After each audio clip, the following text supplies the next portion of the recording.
नमस्कार दोस्तों, topic wise GK से जुड़ी आज के इस वीडियो में आपका स्वागत है। लोकसभा चुनाव से जुड़ी 50 इंपॉर्टेंट क्वेश्चन को फ्रेंड्स आज के इस क्लास में पढ़ेंगे, तो ध्यान से वीडियो में लास्ट तक बने रहिएगा। चैनल पर पहली बार आए हैं तो चैनल को सब्सक्राइब जरूर कर लीजिएगा, क्योंकि ऐसे ही जीके से रिलेटेड वीडियो आपको इस चैनल पर देखने को मिलते रहेंगे। तो चलिए दोस्तों, देरी न करते हुए वीडियो को स्टार्ट करते हैं। देखेंगे आज का हमारा पहला प्रश्न है, भारत में शून्यकाल कब से शुरू हुई? तो दोस्तों, भारत में शून्यकाल जो है कब से शुरू हुई? सही उत्तर हो जाएगा ऑप्शन डी 1962 में। याद रखेंगे फ्रेंड्स कि भारत में शून्यकाल जो है वर्ष 1962 से शुरू हुई थी। देखेंगे अगला प्रश्न ही, लोकसभा में किसके लिए आरक्षण का प्रावधान नहीं है? तो लोकसभा में किसके लिए जो है आरक्षण का प्रावधान नहीं है? सही उत्तर हो जाएगा पिछड़ा वर्ग। लोकसभा में जो है पिछड़ा वर्ग के लिए जो है आरक्षण का प्रावधान नहीं है। नेक्स्ट है, निम्नलिखित में से कौन सा राज्य लोकसभा में अनुसूचित जनजातियों से सर्वाधिक प्रतिनिधि निर्वाचित करता है? तो सही उत्तर हो जाएगा दोस्तों इस क्वेश्चन का ऑप्शन सी, मध्य प्रदेश। मध्य प्रदेश राज्य लोकसभा में अनुसूचित जनजातियों से जो है सर्वाधिक प्रतिनिधि निर्वाचित करता है। नेक्स्ट क्वेश्चन है, लोकसभा या विधानसभा के निर्वाचन में एक उम्मीदवार अपने जमानत की राशि को खो देगा अगर उसे कुल वैध मतों का, यानी कि दोस्तों कुल वैध मतों का कितना मत उसे मिल जाएगा तो ताकि उसकी जमानत जो है वो अपना खो देगा? तो देखिए सही उत्तर हो जाएगा 1/6 से कम प्राप्त होगा तब, यानी कि कुल वैध मतों का जो है 1/6 से कम मत प्राप्त होगा तो वो अपनी जमानत राशि को खो देगा। अगला प्रश्न, निम्नलिखित में से किसे लोकसभा का अभिरक्षक कहा जाता है? दोस्तों याद रखिएगा कि निम्नलिखित में से जो है किसे लोकसभा का अभिरक्षक कहा जाता है? सही उत्तर हो जाएगा लोकसभा अध्यक्ष। लोकसभा अध्यक्ष को जो है लोकसभा का अभिरक्षक कहा जाता है। आगे पूछा गया है, लोकसभा सदस्य अपना त्यागपत्र किसको देता है? वेरी वेरी इंपॉर्टेंट क्वेश्चन है दोस्तों, ध्यान देंगे कि लोकसभा सदस्य अपना त्यागपत्र किसको देते हैं? तो सही उत्तर हो जाएगा लोकसभा अध्यक्ष को। लोकसभा सदस्य जो है अपना त्यागपत्र लोकसभा अध्यक्ष को देते हैं। लोकसभा में किसी भी कार्य को करने के लिए गणपूर्ति हेतु सदस्यों की न्यूनतम आवश्यकता संख्या कितनी है? तो दोस्तों इसका सही उत्तर हो जाएगा सदन के सदस्यों की कुल संख्या का 10वां भाग। अगला क्वेश्चन पूछा गया है, छत्तीसगढ़ राज्य में लोकसभा में कितने निर्वाचन क्षेत्र हैं? तो सही उत्तर हो जाएगा कुल 11। छत्तीसगढ़ राज्य में जो है लोकसभा में कुल 11 निर्वाचन क्षेत्र हैं। दोस्तों कितने निर्वाचन क्षेत्र हैं? तो याद रखिएगा 11। अगला क्वेश्चन है, लोकसभा में अनुसूचित जाति और अनुसूचित जनजाति के लिए आरक्षित स्थानों की संख्या कितनी है? सही आंसर हो जाएगा ऑप्शन बी 131। लोकसभा में अनुसूचित जाति और अनुसूचित जनजाति के लिए आरक्षित स्थानों की संख्या कुल 131 है। लोकसभा के निर्वाचन क्षेत्र का सीमा निर्धारण पहली बार किस ईस्वी सन में किया गया था? तो दोस्तों ये किया गया था 1972 में। लोकसभा के निर्वाचन क्षेत्र का सीमा निर्धारण पहली बार जो है 1972 में किया गया था। नेक्स्ट क्वेश्चन पूछा गया है, वर्तमान में लोकसभा में कितने सदस्यों को राज्य की जनता सीधे निर्वाचित करती है? तो राइट आंसर हो जाएगा 530। वर्तमान में लोकसभा में जो है 530 सदस्यों को राज्य की जनता सीधे निर्वाचित करती है। अगला क्वेश्चन है, मूल संविधान में लोकसभा सदस्यों की संख्या कितनी निर्धारित की गई थी? दोस्तों मूल संविधान में जो है लोकसभा सदस्यों की संख्या कितनी निर्धारित की गई थी? याद रखेंगे सही उत्तर हो जाएगा ऑप्शन ए 500। मूल संविधान में जो है लोकसभा सदस्यों की संख्या 500 निर्धारित की गई थी। याद रखिएगा दोस्तों, अगर मूल संविधान की बात किया जाएगा तो सदस्यों की संख्या 500 हो जाएगी। अगला प्रश्न है, भारतीय संविधान के किस अनुच्छेद में कहा गया है कि राज्यसभा का सदस्य बनने के लिए व्यक्ति की आयु कम से कम 30 वर्ष होनी चाहिए? तो ये कहा गया है अनुच्छेद 80 में। अनुच्छेद 80 में बताया गया है कि राज्यसभा का सदस्य बनने के लिए व्यक्ति की आयु कम से कम 30 वर्ष होनी चाहिए। अगला प्रश्न है, भारतीय संसद के परिप्रेक्ष्य में शून्यकाल किसे कहते हैं? तो ये कहते हैं प्रश्नकाल के तुरंत बाद के समय को। ऑप्शन बी जो है इस क्वेश्चन का राइट आंसर हो जाएगा। अगला प्रश्न है, मंत्रिपरिषद किसके प्रसाद पर्यंत कार्य करती है? सही उत्तर हो जाएगा लोकसभा। मंत्रिपरिषद जो है लोकसभा के प्रसाद पर्यंत कार्य करती है। याद रखेंगे दोस्तों, वेरी वेरी इंपॉर्टेंट है। हमारे 15वें क्वेश्चन का जो है ऑप्शन सी राइट आंसर हो जाएगा। नेक्स्ट क्वेश्चन है, लोकसभा में अनुसूचित जाति एवं अनुसूचित जनजातियों के लिए सीटों का आरक्षण संविधान के किस अनुच्छेद में उपबंधित है? तो ये है संविधान के अनुच्छेद 330 में। देखेंगे अगला प्रश्न है, लोकसभा की सामान्य अवधि बढ़ाई जा सकती है। तो दोस्तों लोकसभा की सामान्य अवधि जो है कैसे बढ़ाई जा सकती है? तो सही उत्तर हो जाएगा संसद द्वारा पारित अधिनियम से। संसद द्वारा पारित अधिनियम से जो है दोस्तों लोकसभा की सामान्य अवधि बढ़ाई जा सकती है। भारतीय संविधान की 10वीं अनुसूची के तहत लोकसभा के किसी सदस्य की अयोग्यता से संबंधित मुद्दे पर निर्णय कौन दे सकता है? तो ये दे सकता है लोकसभा का अध्यक्ष। भारतीय संविधान की 10वीं अनुसूची के तहत लोकसभा के किसी सदस्य की अयोग्यता से संबंधित मुद्दे पर निर्णय जो है लोकसभा अध्यक्ष दे सकता है। अगला प्रश्न है, संसद सदस्यों की प्रति माह वेतन के रूप में कितना रुपया प्राप्त होता है? तो ये प्राप्त होता है 1 लाख रुपए। संसद सदस्यों को प्रति माह वेतन के रूप में जो है 1 लाख रुपए प्राप्त होता है। नेक्स्ट क्वेश्चन है, आपातकाल के दौरान संसद लोकसभा का कार्यकाल एक बार में कितने समय के लिए बढ़ा सकती है? तो दोस्तों ये बढ़ा सकती है 1 साल के लिए। आपातकाल के दौरान जो है संसद लोकसभा का कार्यकाल एक बार में जो है 1 साल के लिए बढ़ा सकती है। झारखंड क्षेत्र से लोकसभा के सदस्यों की कुल संख्या कितनी है? तो फ्रेंड्स झारखंड क्षेत्र से लोकसभा के सदस्यों की कुल संख्या कितनी है? तो ये संख्या है टोटल 14। झारखंड क्षेत्र से लोकसभा सदस्यों की कुल संख्या 14 है। अगला प्रश्न है, लोकसभा में अनुसूचित जनजाति के लिए आरक्षित स्थानों की संख्या कितनी है? सही आंसर हो जाएगा 47। लोकसभा में अनुसूचित जनजाति के लिए आरक्षित स्थानों की संख्या 47 है। अगला प्रश्न है, वर्तमान लोकसभा में प्रत्येक राज्य के लिए स्थानों का आवंटन आधारित है? तो ये आधारित है 1971 की जनगणना पर।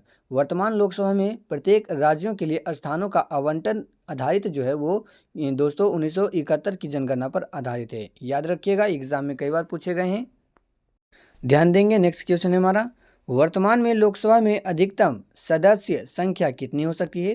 तो ये हो सकती है 550। वर्तमान में लोकसभा में अधिकतम सदस्य की संख्या जो है 550 हो सकती है।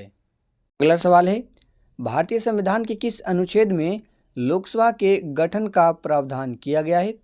तो दोस्तों भारतीय संविधान के किस अनुच्छेद में लोकसभा के गठन का प्रावधान किया गया है?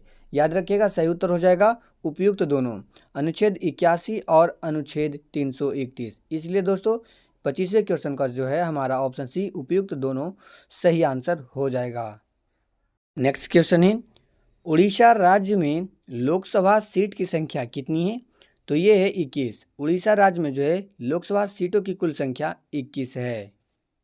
अगला प्रश्न है, लोकसभा में मंत्रिपरिषद के विरुद्ध अविश्वास प्रस्ताव लाने हेतु न्यूनतम सदस्य संख्या कितनी है?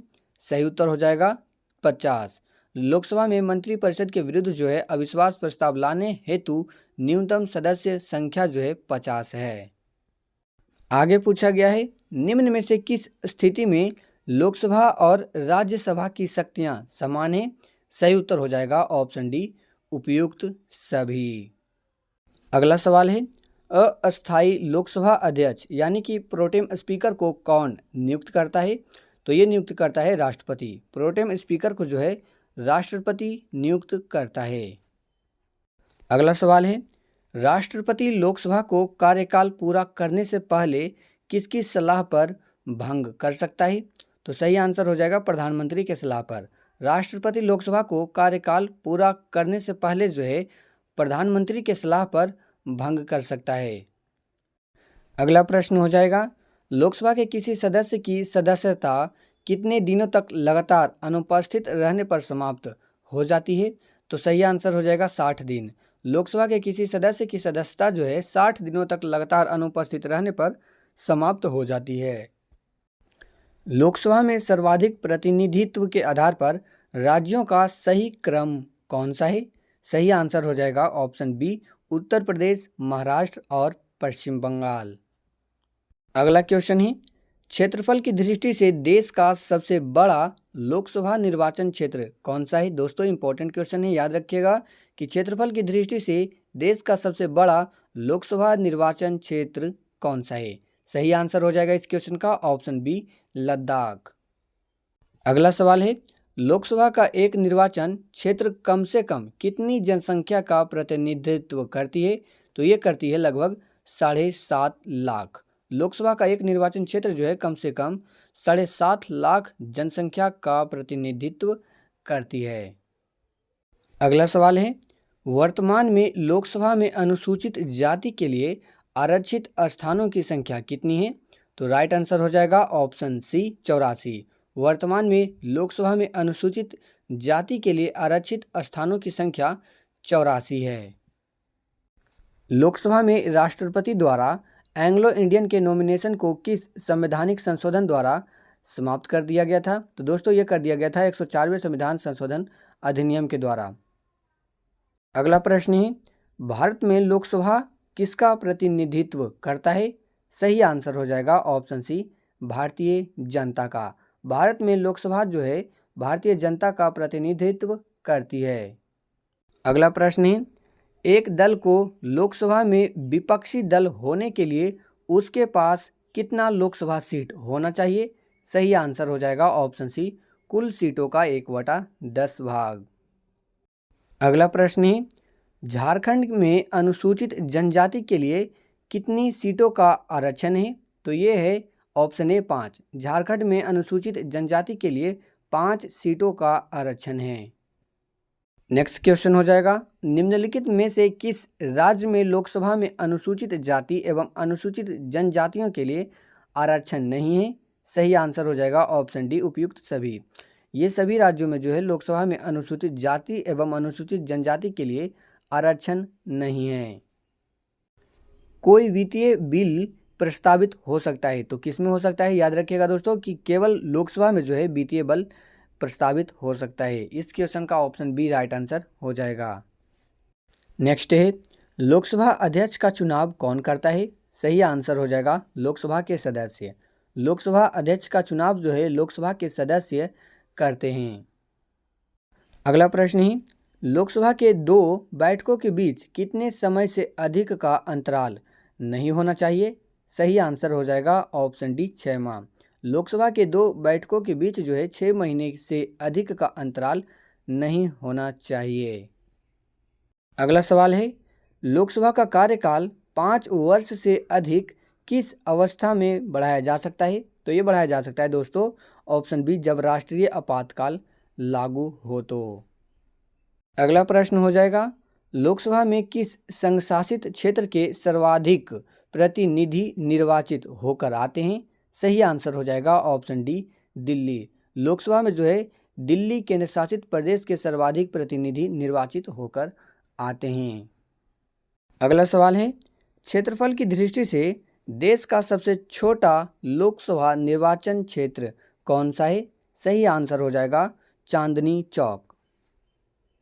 अगला सवाल है, लोकसभा में राज्यवार सीटों का आवंटन 1971 की जनगणना पर आधारित है। यह निर्धारण किस वर्ष यथावत रहेगा? तो ये रहेगा दोस्तों 2026 तक।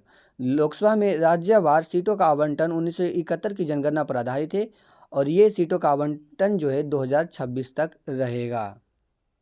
अगला प्रश्न है, वर्तमान में लोकसभा में कितने सदस्यों को केंद्र शासित प्रदेश की जनता सीधे निर्वाचित करती है?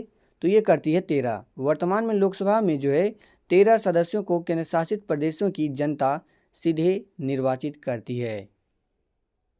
देखेंगे अगला प्रश्न है, नारी वंदन अधिनियम 2023 के अनुसार लोकसभा में महिलाओं के लिए कितना प्रतिशत सीट आरक्षण का प्रावधान किया गया है? तो ये किया गया है 33%। 33% सीटों का आरक्षण का प्रावधान जो है किया गया है। लास्ट क्वेश्चन है, भारतीय संसद का कौन सा सदन जनता द्वारा प्रत्यक्ष रूप से निर्वाचित सदन है? तो दोस्तों राइट आंसर हो जाएगा इस क्वेश्चन का ऑप्शन सी लोकसभा। भारतीय संसद का लोकसभा सदन जो है जनता द्वारा प्रत्यक्ष रूप से निर्वाचित सदन है। उम्मीद है दोस्तों कि आपको वीडियो हमारी पसंद आई होगी। तो ऐसे ही जीके से रिलेटेड वीडियो पाने के लिए चैनल को सब्सक्राइब जरूर कर लीजिएगा। मिलते हैं अगले किसी नए वीडियो में किसी नए टॉपिक के साथ।